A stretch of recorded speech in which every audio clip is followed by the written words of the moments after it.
Es, La transformación. ¿A qué se refiere Roegier con la transformación? ¿Alguien me puede comentar dice, así? yo Carolina acá, y esto también lo estoy, por eso le decía a los chicos con mucha precisión, porque estoy aprendiendo con esto de las capacidades, y cuando habla Roger de transformación con esta característica, dice que es lo que diferencia a una capacidad de una competencia.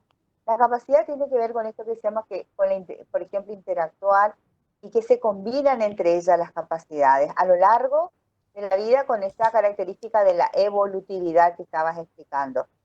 Y al combinarse se van generando progresivamente más capacidades. En cambio, la competencia tiene que ver con el eje de situaciones. ¿Mm? Exacto, exacto. Fíjense que esto que les comentaba la profesora Olga es un trabajo de síntesis, por eso hay que leer varias veces el texto, porque si no a ustedes Sí, esto les pasa por encima. Vos decís, bueno, ¿qué significa esta transformación? Significa que las capacidades se combinan, se van combinando y me permiten distinguir lo esencial de lo accesorio.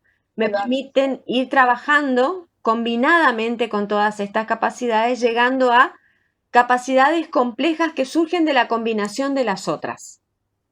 Por ejemplo, acá en el esquema que ustedes ven, Roegier les pone distinguir lo esencial de lo accesorio. Para distinguir lo esencial de lo accesorio, no hay una capacidad que diga, con esta capacidad uno distingue lo esencial de lo accesorio, sino que llegar a esa capacidad es la combinación y la transformación de todas las capacidades que ustedes ven acá en el cruce. Implica que vos pudiste comparar, analizar, ordenar. Todas esas tres capacidades pusiste en juego y se transformaron en una nueva capacidad que es distinguir lo esencial de lo accesorio. Se están dando cuenta cómo la combinación de estas tres ha transformado en una nueva capacidad.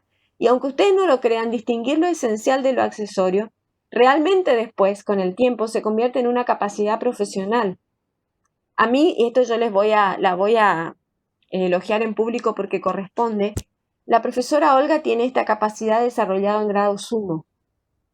Muchas veces cuando leemos un texto nuevo, porque nosotras también estudiamos, ella enseguida capta y a mí me encanta cómo ella me hace ver y me hace hacer foco en lo esencial de lo accesorio. Y esta es una capacidad que ella lo tiene específicamente desarrollada, pero que es la combinación y surge de la transformación de otras capacidades internas. Muy bien, y después la no evaluatividad. Las capacidades no se evalúan. ¿Por qué no se evalúan? Primero porque son internas.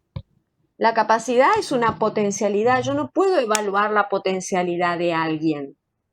Yo no puedo ponerle un 9, un 10, un 11 a su aptitud o a su posibilidad de. Porque la posibilidad es imposible de evaluar, es una posibilidad. Cuando esa posibilidad se concreta en un acto, ahí sí evalúo. Pero la capacidad en sí no es evaluable. Lo que nosotros sabemos que es que la capacidad constituye todo ese software, toda esa aptitud que tiene el ser humano para poder aprender y constituirse como persona. Es lo que sabemos. Ahora, ¿hasta dónde va a llegar ese desarrollo? ¿Hasta qué niveles va a alcanzar él? Eso no lo sabemos en la capacidad, simplemente sabemos que la tiene. Y yo quiero en esto hacer hincapié, porque los docentes tenemos la mala costumbre de querer evaluar la capacidad. ¿Saben dónde uno se da cuenta de que hay una evaluación errónea de la capacidad?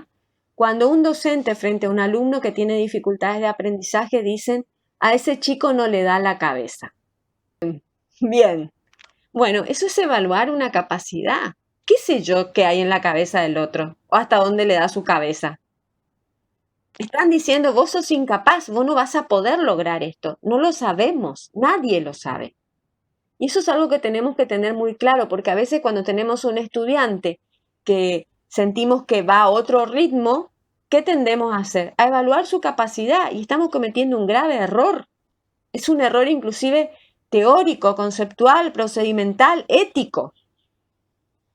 Entonces, fíjense cómo uno tiene que tener muy claro esto de que las capacidades no se evalúan.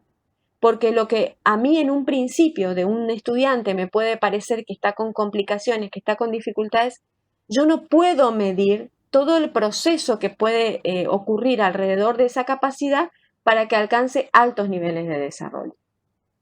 Se dice que la capacidad se manifiesta a través de la aplicación de contenido. Exacto. Entonces, si decimos que esta capacidad es potencial, para que los chicos por ahí tengan un ejemplo, ¿cuál es el potencial? ¿Qué es lo que es lo potencial? Esa capacidad, esa posibilidad que uno tiene, por ejemplo, de identificar, de comparar, de memorizar, sintetizar. Pero así solo, y esto está relacionado con esta característica de la no evaluatividad, porque en sí solo, ¿yo qué identifico? No puedo evaluar, identifica.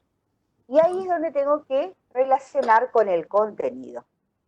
Entonces, por ejemplo, vamos a identificar figuras geométricas. Eso tiene que ver, se relaciona con una capacidad. ¿Se dan cuenta? Más o menos, Carolina, ¿te Sí, parece? perfecto. Para que los chicos, cuando se aplica esta capacidad a un contenido. Exacto. Porque por ahí ese potencial no se comprende. ¿Qué es lo potencial? Eso tiene que ver con estas facultades que como persona tenemos, que tiene que ver con la memoria, por ejemplo, con la percepción. Y esto de identificar, comparar, observar, esto nos lleva a un comprender, memorizar, sintetizar. Que uno no las ve, como yo les digo a los chicos, caminando, sino en una acción concreta. Yo identifico números, identifico personas, comparo, por ejemplo, conceptos, capacidad, competencias. Tiene que ver con esto, ¿no? Así como Exacto. para que ellos tengan por ahí un poquito más de